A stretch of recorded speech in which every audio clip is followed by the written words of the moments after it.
gotta burp. If I had my tits out all the time, every time I burp, I would do a little squeeze. Great.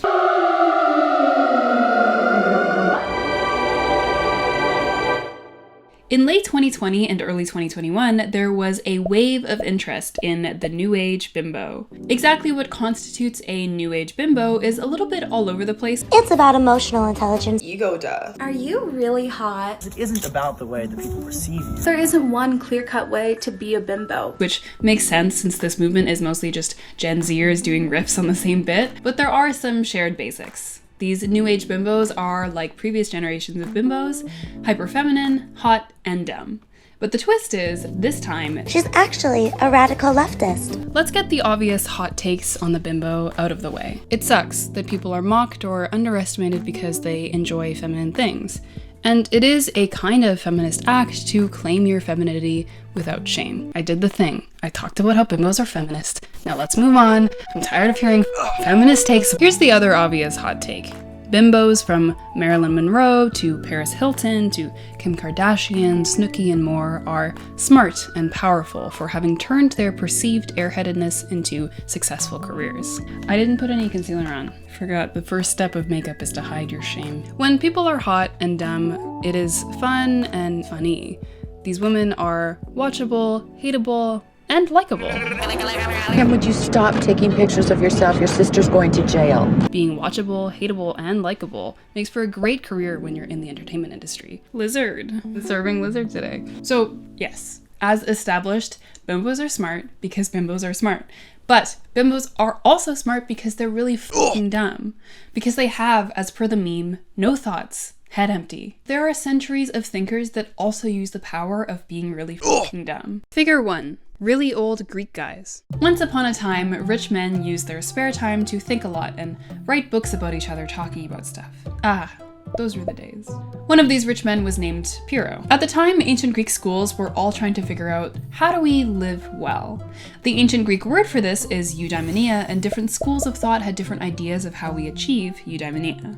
Pyrrhonism is a response to all of these different schools that says you all have compelling arguments that seem convincing, but you also all totally disagree with each other, and trying to figure out who's right and who's wrong is just really stressful. So why engage? Maybe the real way to achieve eudaimonia is to suspend judgment altogether. To have, per the meme, no thoughts, head empty.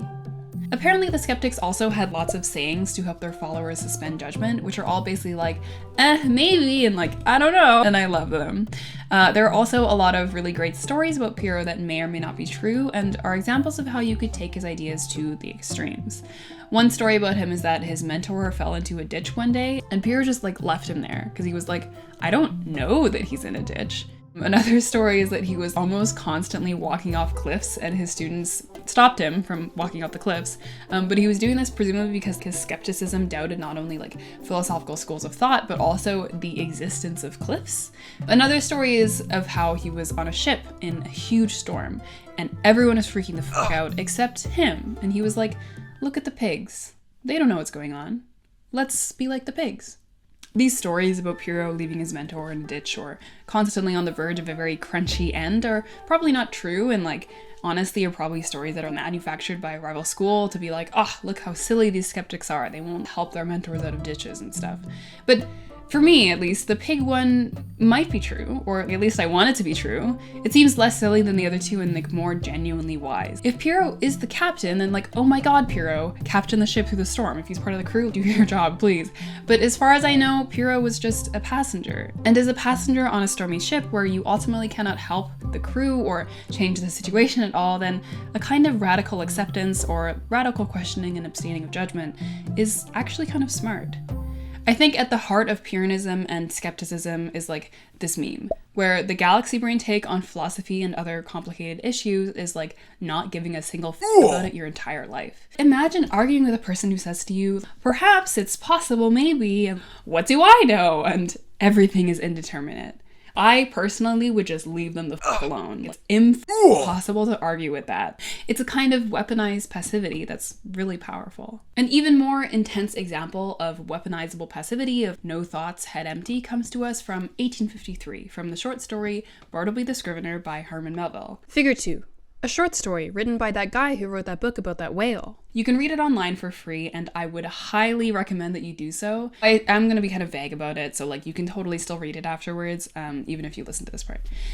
This short story is a hilarious and harrowing and creepy portrayal of a man's, or maybe two men's, descent into madness. It's kind of like a thriller horror version of Jeeves and Wooster in that this lower level employee gently but insistently takes over the life and actions of his boss. Basically, this lawyer employs a scrivener named Bartleby, and a scrivener is like a person who copies out legal documents. So Bartleby at first is like very diligent, working day and night, and then he starts refusing to do things. And then keeps refusing to do more and more things, always by saying, "I would prefer not to." The narrator asks him first to like double check his work and then to run an errand, and eventually the lawyer even fires him and tells him to GTFO. And to every single request, Bartleby just calmly says, "I would prefer not to." And he says it so calmly and insistently and consistently, never revealing why or really anything about himself that would explain why he would prefer not to. Even in cases where it really does not benefit him to keep refusing, he just keeps refusing. His refusals just don't make sense, and his head seems empty with no thoughts except refusal, except "I would prefer not to." The narrator, as the story progresses, makes concession upon concession upon concession. He lets Bartleby get away with doing no work for a long time and then gives him extra money when he fires him, and even like moves offices because Bartleby just won't leave. Through being a brick wall of a human being and just repeating "I would prefer not to," Bartleby gets his way, even if we don't really understand what his way is. Figure 3. Throwing shade. The last of my weaponized passivity examples is from July 9th, 2001, when Mariah Carey was asked about Beyonce and said a bunch of really complimentary and sweet things, and then she was asked about J-Lo and she said, "I don't know her." This statement of ignorance was powerful, not only because she implied in it that like J-Lo is a massive bitch, but also by not explicitly saying that J-Lo is a massive bitch and instead pleading ignorance. It's impossible for J-Lo to argue back or really defend her reputation. The discussion becomes not about anything J-Lo actually did or what Mariah Carey actually thinks about her. It becomes an argument about what Mariah doesn't think. It says you know her. Okay, I know you know what? I'm very forgetful. Which is infinitely harder to argue about and also isn't really the point of the original statement. Pretty genius, honestly. As we can see in all these examples, there's an immense power in being impossible to reason with and impossible to argue with. To refuse to engage. Of course, bimbos, like my 3 examples, also wield the benefits of being super dumb. This ignorance, this weaponized passivity, makes all of these people seemingly immune to criticism and impossible to argue with, which is infuriating and impressive, but it doesn't come without drawbacks. It seems like in many cases this immunity also involves becoming kind of inhuman. In their intense— did that even do anything? I don't want to talk while I'm doing it because I'm afraid I'm gonna rip my whole eyelash out. All of them all at once. In their intense passivity, Bartleby becomes robotic. Pierrot becomes pig-like, and presenting as bimbo means that sometimes other people see you as just a sex object.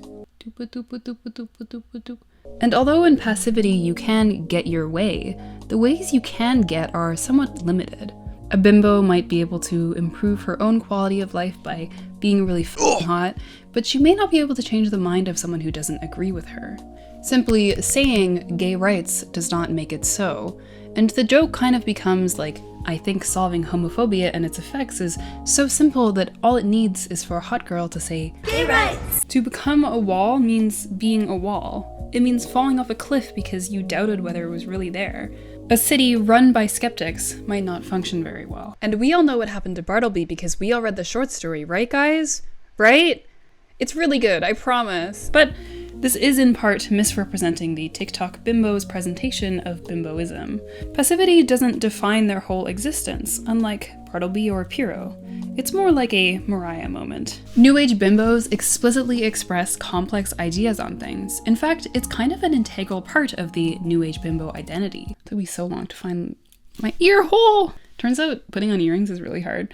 They are explicitly anti-capitalist, anti-Trump, pro-BLM, pro-trans rights, and pro-gay rights. So their being really dumb is used deliberately instead of indiscriminately. Here's a great example of this from Chrissy Chlapecka. A modern-day bimbo doesn't need to know what a mortgage is, or how to file taxes, But we do know it's time to let go of those who are in prison for marijuana charges when the states that are in have decriminalized marijuana, you dumb fucks. I kind of feel like a Muppet when I do this. Is doing the noise make you feel more like a Muppet? Yeah. Tulips.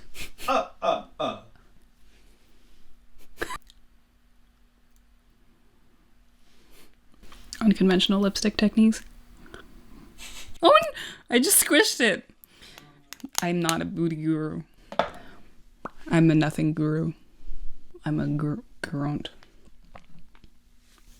It's refreshing to see the benefits of hyperfemininity and airheadedness used for leftist ends. For classical bimbos, pleading ignorance has meant getting away with racism, so it's great to see people use it to try to combat racism instead. And also, more classical bimbos have centered so strongly around consumerism, so it's interesting to hear Chrissy Chlepeka say over and over again that capitalism is the root of all evil. But wait, is it really possible to be an anti-capitalist bimbo? Bimbos are rich, and they care about being rich, and they enjoy being rich. They are, in the immortal words of Lily Allen, weapons of massive consumption. Do you have dreams about having more than 100 pairs of shoes? The classical bimbo upholds capitalism without questioning it. I said earlier that classical bimbos are likable and hateable, and despite what YouTube video essayists will tell you, the hateability of bimbo characters isn't just because we hate women, it's also because we hate rich people, especially when their inherited wealth makes them ignorant, entitled, and mean.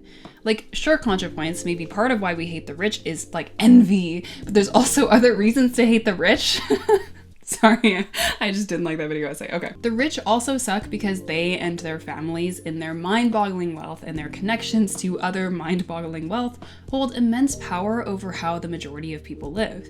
And they also just do not live how the majority of people live. Here's where Dion lives. My earrings at $75,000! A prime example of this is Sharpay Evans, who for some reason the internet thinks is the victim of High School Musical. The internet is wrong. Like, the plot of High School Musical 2 is that Sharpay's family employs her classmates at their country club, which some people for some reason argued was like a virtuous move, but the class and power dynamics here are really fucking weird. While all her friends get summer jobs, she doesn't have to. She can just spend her time tormenting her classmates and elaborately crossing Troy's boundaries. So again, bimbos are rich and they enjoy being rich and they care about being rich. So like, is it really possible to be an anti-capitalist bimbo? To make yourself in their image and hate something that they stand for? Honestly, maybe. These classical bimbos aren't claiming to be anti-capitalist. Chrissy Chlepeka is. And Chrissy Chlepeka's life isn't one of a rich bimbo. They aren't actually rich, they just look rich. They're faux rich, as you might say. So the question to me is, can you look like someone while holding potentially opposite beliefs to them? Maybe, since it's a costume. The power and revolutionary potential of looking rich when you're not is expressed in all its complexity in Paris is Burning, the documentary about drag balls in late 1980s New York. Drag and bimbo share exaggerated hyperfemininity and sex appeal, so I wonder if bimbodom and drag might also have similar positive effects. A lot of those kids that are in the balls, they don't have two of nothing. In a ballroom, you can be anything you want. You're not really an executive, but you're looking like an executive. And therefore, you're showing the straight world that I can be an executive. For the vast majority of drag performers, these balls don't actually make them into executives. They steal the clothes they perform in, and once the night is over, they go back to unstable lives of hunger, houselessness, and dangerous sex work. Chrissy likewise might look expensive, but simply looking expensive doesn't make her life any easier. But the point of bimbodom and drag isn't necessarily to become Paris Hilton's doppelganger and eventually kill her and take her place. The point is, in large part, to be hot and to have fun. It's fun to look rich, and fun is good. To put a finer point on it, one big reason that drag exists is that it is a site of queer feminine joy. For some people, this extraordinarily fun, life-affirming art form is a reason to stay alive.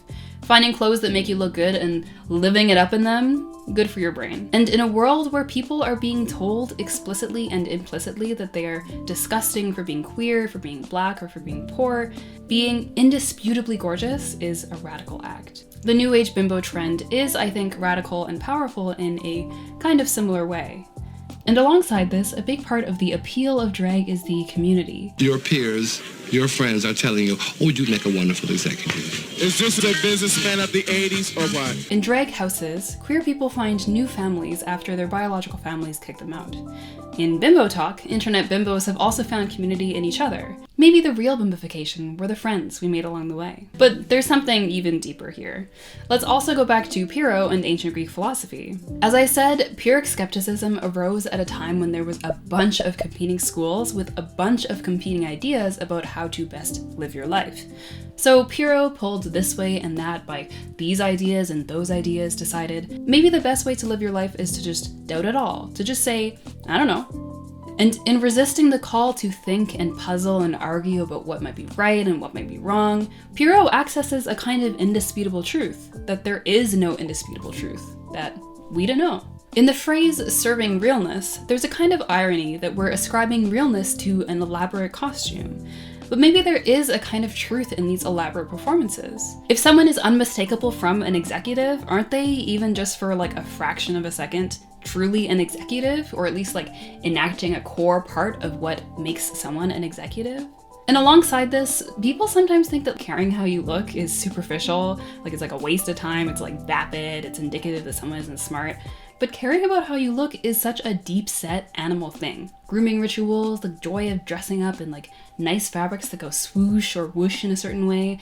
Caring about this stuff is a way to access something closer to truth than most of the contents of a Joe Rogan podcast.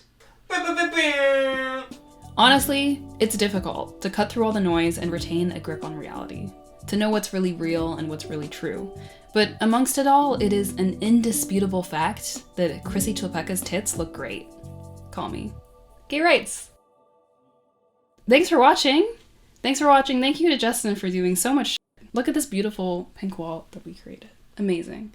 Isn't that worth a comment and a subscribe? Maybe. Your notification bell? I post like less than once a month, so like I swear I'm not gonna fill up your notification. There's 2 bras under here. I'm unfortunately not as boobalish as on a regular basis.